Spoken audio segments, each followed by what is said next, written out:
Good morning, champion. This is Professor Aswin from Government College of Technology. இன்னைக்கு unconventional mixing techniqueல water jet machining பத்தி பார்க்க போறோம். இன்னைக்கு எங்களோட டெக்னிக்கல் சாம்பியன் கோபிகா என்கிட்ட இருக்காங்க. இப்போ வாட்டர் ஜெட் மெஷினிங்ல ஃபர்ஸ்ட் பாயிண்ட் பிரஷர் எவ்வளவு யூஸ் பண்ணுவோம்?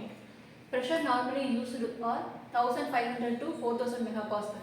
1500 இருந்து 4000 மெகாபாஸ்கல் யூஸ் பண்ணுவான்னு சொன்னா நாசில் வந்து எதால செய்யப்பட்டிருக்கும்? Nozzle is made by single diamond tungsten carbon and exit the diameter of nozzle is about 0.05 to 0.35 millimeter. So nozzle வந்து sintered diamond tungsten carbide செய்யறதுக்குன்றாங்க. அப்புறம் exit diameter of nozzle வந்து 0.05 ல இருந்து 0.35 mm இருக்குன்றாங்க.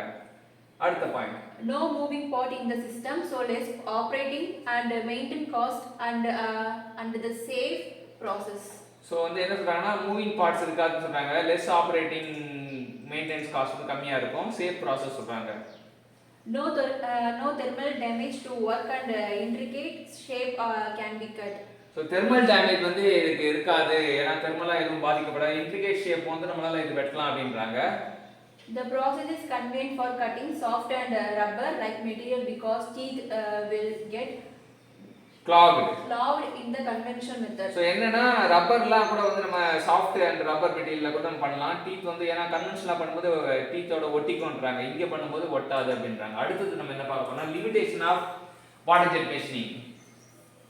The process has high initial cost and a hard material cannot be cut. So ஆரம்பத்துல high initial cost இருந்துச்சுக்கலாம். அப்ப hard material வந்து இதால கட் பண்ண முடியாது. Cutting of the hard material have been overcome by introducing abrasive in water jet machining, also called abrasive water jet machining. So என்னன்னா கொஞ்சம் modify பண்ணனா hard material வெட்டலாம்னு சொல்றாங்க. என்னன்னா வாட்டரோட abrasive கொஞ்சம் கலந்து கொடுத்தனா அது வந்து abrasive water jet machining சொல்றாங்க. Abrasive water jet machining, abrasive below 0.45 micro size is mixed with water and compressed to 420 megapascal. With this machining, 25 mm thick aluminum has been cut for 100 minutes per minute.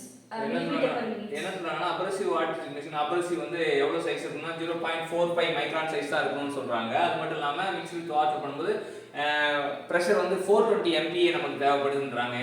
இப்போ 25 mm thick aluminium கூட வந்து இதல cut பண்ணலாம் for 100 mm per minute க்கு cut பண்ணலாம் சொல்றாங்க. On zinc nickel steel of 25 mm thick of the rate of cutting is 13.5 millimeter per minute, but on the same work EDM can cut 2.5 millimeter per minute. So இங்க ஒரு comparison சொல்றாங்க. on zinc nickel steel வந்து 25 mm thick இருந்ததுனா rate of cutting வந்து 13.5 mm per minute வந்து நம்ம achieve பண்ணலாம். ஆனா வந்து இதே EDM ல 2.5 mm per minute தான் அச்சீவ் பண்ண முடியும்னு சொல்றாங்க. இன்னைக்கு என்ன கத்துக்கிட்டோம் அப்படினா abrasive jet machining and water jet machining அப்புறம் abrasive water jet machining ரெண்டுமே கத்துக்கிட்டோம். ரெண்டுமே கத்துக்கிட்ட கோபிகாக்கு தேங்க்யூ சொல்றோம். தேங்க்யூ.